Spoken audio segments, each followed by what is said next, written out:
चारों मुल्जमान को 2 दिन पहले पुलिस ने रिहा कर और वो बड़ा जश्न मनाते हैं, बड़ा धूमधाम से उनका इस्तकबाल किया जाता है। अस्सलाम वालेकुम नाज़रीन, मैं हूं एडी मलिक और ज़ारा कत्ल केस के मुतालिक अब तक की सबसे बड़ी खबर लेकर आपकी खिदमत में हाजिर हुआ हूं। यकीनन जब आप इस खबर को सुनेंगे तो आप हैरान हो जाएंगे। ये खबर इस कदर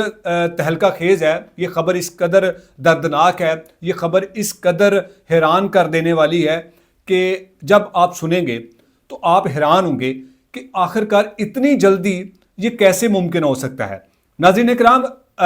ज़ारा जब कत्ल हुई थी, ज़ारा के कत्ल का मुकदमा जब दर्ज किया गया था तो उसमें तकरीबन 6 मुल्जमान के नाम दर्ज किए गए थे। जब 6 मुल्जमान को गिरफ्तार किया तो उसके साथ ही साथ पुलिस ने 2 मुल्जमान को मजीद अपनी हिरासत में ले लिया, तो ये टोटल 8 मुल्जमान होते थे। तो जब इन 8 मुल्जमान को पुलिस ने अपनी तहवील में लेकर तफ्तीश का आगाज किया तो उसके बाद 4 मुल्जमान पर गिरफ्तारी डालकर 4 मुल्जमान का रिमांड लिया और उसके बाद 4 मुल्जमान का रिमांड मुकम्मल होने के बाद उन 4 मुल्जमान को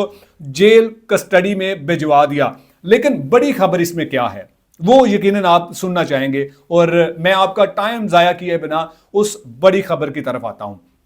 नाज़रीन, 4 मुल्जमान के बारे में तो आपको पता है कि वो जेल में इस वक्त, लेकिन वो जो बाकी 4 मुल्जमान थे जिन्हें ज़ारा कत्ल में मुलव्वस किया गया था, जिनको ज़ारा कत्ल केस में नामजद किया गया था, उन 4 मुल्जमान को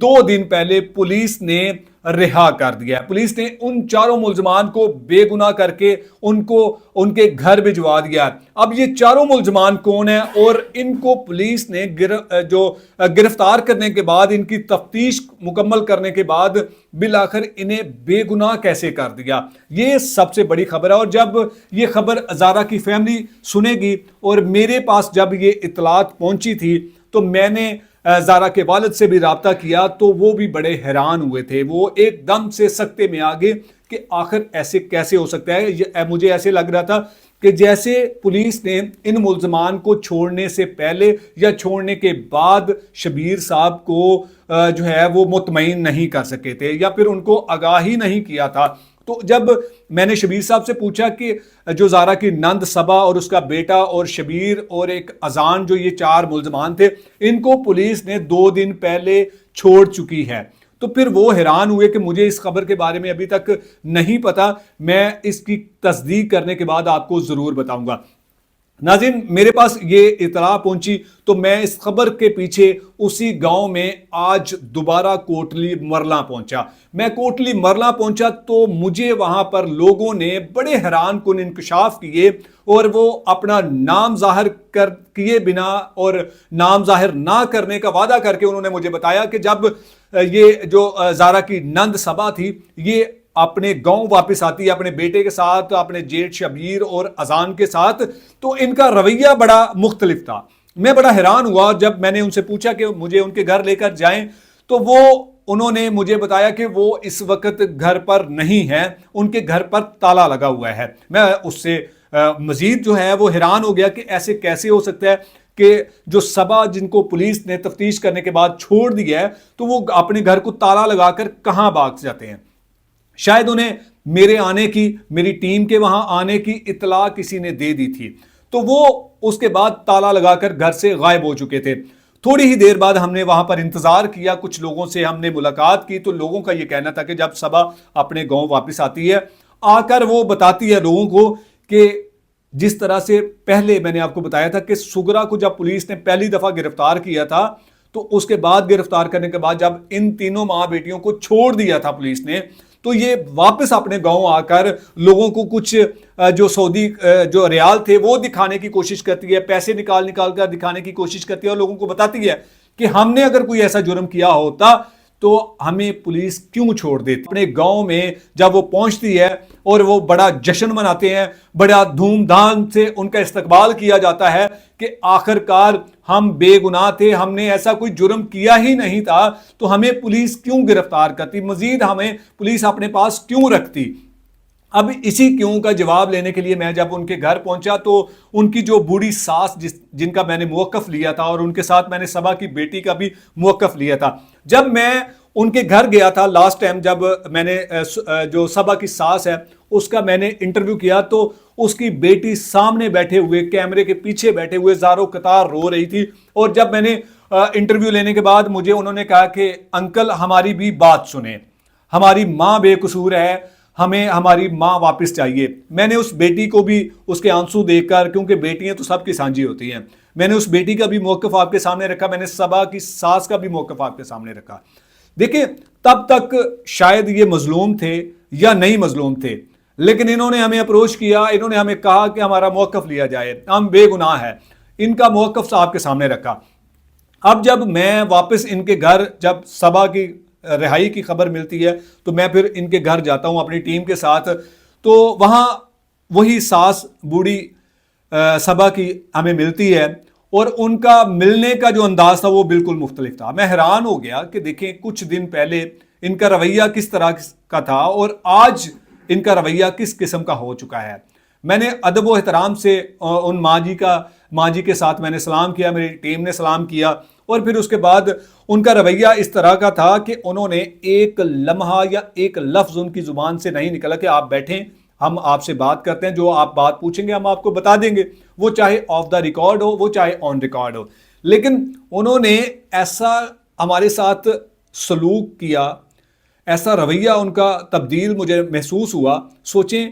یہ ویڈیو جب زارا کی فیملی سنے گی, یہ ویڈیو جب آپ لوگ سن رہے ہوں گے, تو سب سے پہلے آپ کے ذہن میں کیا سوال آئے گا؟ آج تقریباً 23 روز گزر چکے ہیں زارا کو اس دنیا سے گئے ہوئے, اور 23 روز گزرنے کے بعد زارا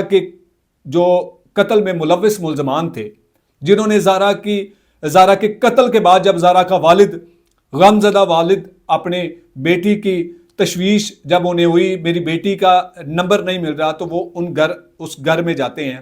تو آگے یہی ماں بیٹیاں شبیر صاحب کے ساتھ, زارا کے والد کے ساتھ کس طرح سے بدتمیزی سے پیش آتی ہیں, جن کو یہ رشتے کا لحاظ نہیں تھا کہ یہ ہمارے خالو لگتے ہیں. انہوں نے کسی بھی رشتے کا لحاظ نہیں کیا. تو پھر سوچیں کہ اتنے بڑے قتل کے واقعات کے بعد, اتنے بڑے جرم کے بعد یہ لوگ پولیس انہیں کیسے بے گناہ کر دیتی ہے, اور پھر اس کے بعد یہ لوگ گھر میں آ کر جو اپنا جو طریقہ کار ہے جو ان کا انداز گفتگو ہے لوگوں سے ملنا, وہ بڑا عجیب و غریب ہو چکا ہے. لوگ بالکل حیران ہیں, لوگوں نے سر پکڑ کر بیٹھ گئے ہیں, وہ اس گاؤں والے, کہ ان کو ذرا سی بھی شرمندگی محسوس نہیں ہو رہی کہ ایک عزت دار خاتون تھانے کے آگے سے گزرتے ہوئے خود کو ایسے محسوس کرتی ہے کہ کوئی مجھے میرا اپنا نہ دیکھ لے. لیکن یہ خاتون تقریباً 20 روز تھانے کی حوالات میں گزارنے کے بعد آج آئی ہے, اور بڑے فخر کے ساتھ لوگوں کو بتا رہی ہے کہ ہم نے تو ایسا کچھ کیا ہی نہیں تھا, ہمیں تو بے گناہ بلا وجہ سے ہمیں پکڑوایا ہوا تھا, ہمارا قصور ہوتا تو ہمیں پولیس چھوڑتی. جو طریقہ کار سغرا نے اپنایا تھا وہی طریقہ کار آج ان کی بیٹی اپنا رہی ہے. لیکن بہت ساری خبریں ناظرین اب میرے پاس ہیں, میں انشاءاللہ کوشش کروں گا کہ اگلی کسی ویڈیو میں آپ کو ایسی خبروں کے بارے میں آپ کو آگاہ کروں, جن کو سن کر, جن خبروں کے بارے میں شاید ابھی تک شبیر بھائی جو ہیں وہ لا علم ہو, جن کو پتہ ہی نہ ہو کہ کیس میں کیا چل رہا ہے, پولیس ان کو کیا بتا رہی ہے, اور پس پردہ کیا کچھ چل رہا ہے. یہ اب تک کی سب سے بڑی خبر تھی جو یقیناً آپ سننا چاہتے تھے, اور آپ کا یہ فرض بنتا ہے, جن لوگوں نے دعائیں کی, جن لوگوں نے جذبات جوڑے, جو لوگ ہمیں سپورٹ کر رہے تھے کہ آپ اس کیس کو دبنے مت دیجیے گا, آپ اس کیس میں ہونے والی تمام پیش رفت کے بارے میں ہمیں آگاہ کیجیے گا. ناظرین میں ایک تو سنی سنائی باتیں آپ کے ساتھ شیئر نہیں کرتا, اور ایک تو میں ذرائع کا ذکر نہیں کرتا, کیونکہ ذرائع ان لوگوں کے ہوتے ہیں جن کے ہوتا ہی کچھ نہیں ہے, اور میں کوشش کرتا ہوں کہ تمام تر حقائق آپ کے سامنے لے کر آؤں. لیکن آج میں خود حیران ہو چکا ہوں. میں کوشش کروں گا کہ شبیر صاحب کا دوبارہ سے موقف لیا جائے, اور ان سے جاننے کی کوشش کی جائے کہ شبیر صاحب اب ان ملزمان کی رہائی کے بعد کیسا ان کو محسوس ہو رہا ہے. یقیناً وہ انتہا پریشان ہوں گے, وہ انتہا رنجیدہ ہوں گے اپنے سسٹم سے بھی, اور اپنے اس نظام سے بھی, قانون کے رکھوالوں سے بھی, جنہوں نے یہ وعدہ کیا تھا کہ ہم زارا کو انصاف دلائیں گے. زارا کے 20 دن بعد, زارا کو 20 روز گزرنے کے بعد ہی اس کے قاتلوں کو, اس کے مبینہ قاتلوں کو جو ہے وہ پولیس نے رہا کر دیا.